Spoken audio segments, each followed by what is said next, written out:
Welcome to the channel. Today I'm going to give you a brief retelling of the drama about a girl named Luli. She gets her hands on her father's .45 caliber pistol. Luli goes to Vegas with the gun. Before the girl opens a world of free violence and brutal crimes. I look forward to your likes, subscriptions, and enjoy the movie. From the first frames of the movie we get acquainted with a girl named Luli, passionately drawing something in her notebook. In complete loneliness, the heroine sits on the steps of the school and almost finishes her creation, when her drunken father appears on the horizon. The action moves to Luli's 13th birthday, where among other gifts the girl receives a revolver. While the adults, including her parents, are drinking and partying at the bar, the birthday girl sits sadly at the bar alone, occasionally blowing bubbles. At the end of the celebration, Luli's parents argue. Her father, who is terribly drunk, wants to take his daughter in a car, and her mother, calling him all kinds of names, tries to talk Nick out of it. Hearing the screams, an employee Ray comes out of the bar and takes the crying girl home. After a while, Luli wriggles with the gifted weapon in front of the mirror, imagining that she is a grown and dangerous woman. Suddenly she hears a noise in the kitchen and goes down there, scaring investment agent Luxfeld with the weapon. Luli's mother appears and leaves with the man, which upsets her daughter. Later, Nick comes into the kitchen, and the girl tells him who her mother left with. The father talks to his daughter and asks her to stay as nice as she is, then leaves. Luli again spends the evening in the bar, drawing thoughtfully, and escaping from the noisy and unpleasant reality. The girl recalled how she once had a baby brother, and the whole story was accompanied by her own illustrations. Most of all, she was captivated by her mother's blue dress, in which the woman caught Nick's eye. Luli really wants to become an adult, so she tries on her mom's clothes, playing roles in front of the mirror, paints her nails. The heroine dreams of going to Las Vegas, builds a route on the map and creates a list of pros and cons of the trip. Deciding on an adventure, Luli takes the money stolen from her parents, a notebook for drawings, weapons, and a map. The girl agrees to get a ride from a guy named Eddie. Luli deceives the driver by saying that her father has abandoned her and her mother is not alive, so she is left to fend for herself. During the ride, she is embarrassed and interested to observe the older and pleasant guy who has agreed to help her. The characters chat, and Eddie tells her that he hurt his leg on the ranch while learning to saddle horses. The guy offers to stop by for a meal, and says the girl could be a star. Luli wants to change in the car, and coquettishly asks Eddie not to look at her. The hero jokes that she is a bit like a girl of easy virtue because she looks frank and attractive. Such a comparison offends Luli, and she calls the driver a cripple. In response, Eddie stops the car and warns her that if he hears it again, she will not be well. The girl angrily gets out of the car and walks. Luli sleeps under a bridge and wakes up to see a beautiful girl in a car above her. The heroine embellishes the story of her adventures with Eddie, and asks her to take her to Las Vegas, to which she does not immediately agree. The girl says that her name is Glenda, and advises Luli not to shout at every turn that she has a lot of money. Upon learning how old the heroine is, Glenda frowns slightly, as she does at the story about the lame driver who gave her a ride. Luli gets a treat from a fellow traveler and has strange hallucinations with her father, Eddie, and other people. Finally the girl feels better, and together with Glenda they sing along to a song playing on the radio. The heroines stop in front of a store. Once inside, Luli pretends to feel ill, causing the elderly salesman to faint. Glenda, who bursts in to rob the cash register, says that things didn't quite go according to plan, but it's better this way. Luli suggests calling an ambulance so that everyone will believe they are not involved.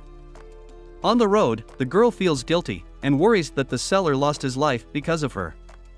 In response, Glenda calms her companion, even offering to pray, although she considers it a waste of time.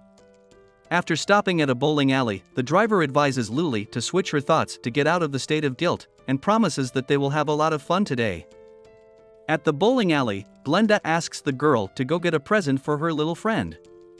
However, on the street, Luli hears laughter and turns around to see Eddie.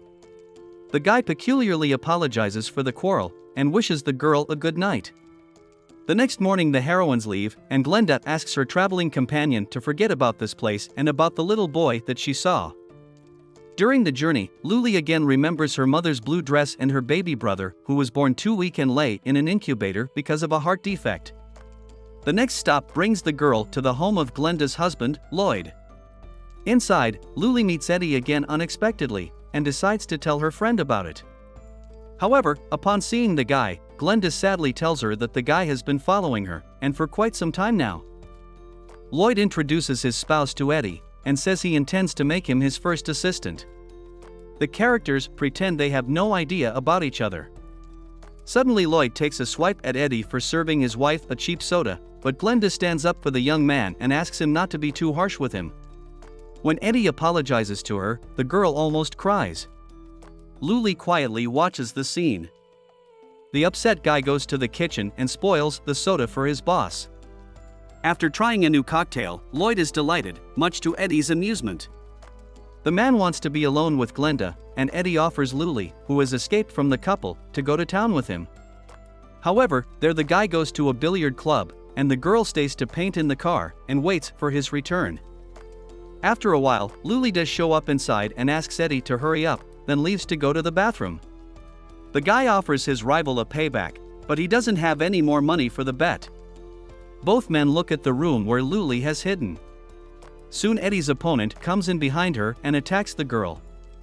The guy who bursts in because of Luli's screams violently strips her abuser, after which he takes the money from him. In the car, the girl accuses Eddie of literally selling her like she was cheap, but the guy says he didn't see his buddy go inside to get her. If he wanted to pay it off with Luli's help, he wouldn't have rescued her afterward either.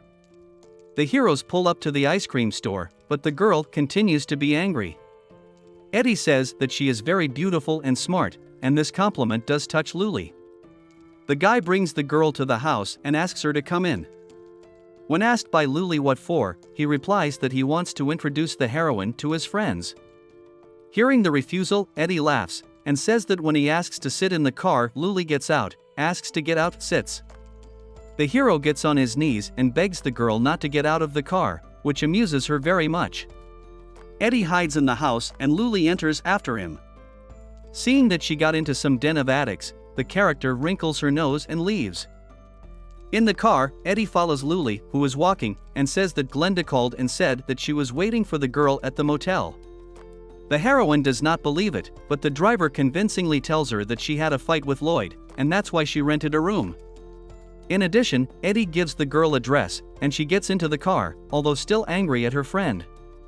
Finally, the couple makes it to the hotel. Luli is a little lost not seeing Glenda in the room, but Eddie asks her to try on the dress he bought her.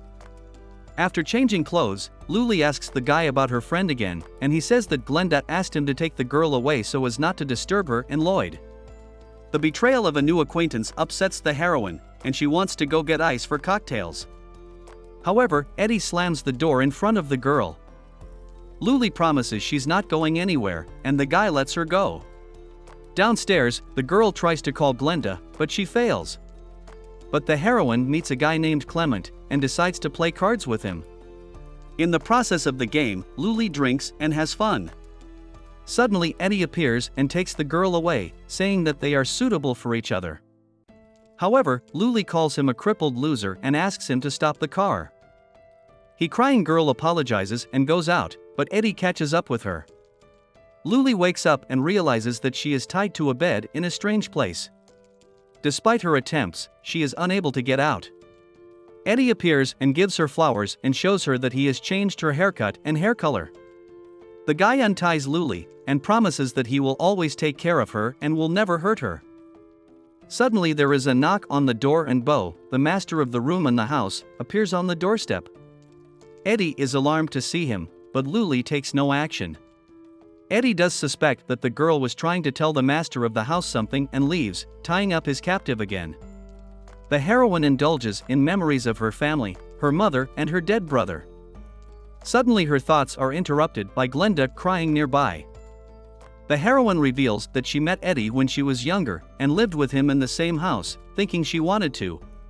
Glenda unties a stricken Luli and says she thought she was in love with the guy and couldn't live without him. The girl swears that she didn't sell her friend to Eddie and immediately started looking for her as soon as she found the note. Glenda unties Luli but her tormentor suddenly grows up in the doorway with a gun. Eddie tries to kiss his former lover. When Glenda asks him to put the gun down, the hero says it's not a problem because it's not loaded, but suddenly a bullet does fly out of it and injures the heroine. A frightened Luli looks at her fallen friend, who has been looking for her all this time. A shocked Eddie starts thrashing around, saying they need to get out of here together soon. However, a crying Luli pulls a gun on the guy, which the guy dropped, and takes his life. The girl is saved by Bo, but at first she is wary of him because of what happened to her earlier. The man says that he is very good with guns and bullets, and it is possible to set up what happened in the house so that two lovers quarreled, and no third person was present. Bo talks about her sister, who lives in Los Angeles and works in a school. The woman always wanted to have children and take care of someone, so the hero offers the girl to go to her. However, Luli refuses, and wants to return to her parents. Before arriving, the girl calls her mother, and learns that she sold the house to Luxfeld, and her father Nick left the family. Hearing this, Luli cries, and hangs up the phone, realizing that she is not needed by her family at all. Already on the bus, the girl draws a picture of Glenda, and forces the driver to stop, acting out an epileptic attack. Luli takes off her shoes and runs down the road to the train station before boarding a bus bound for Los Angeles. In her notebook, in her drawing of a happy life, she reads a note from Bo giving her sister's address. With hope, Luli sets off into a new world where she will be loved and protected. This is the end of the movie. Thank you all for watching this video to the end. Give this video a like. Write in the comments what you think about this movie, and see you in new videos.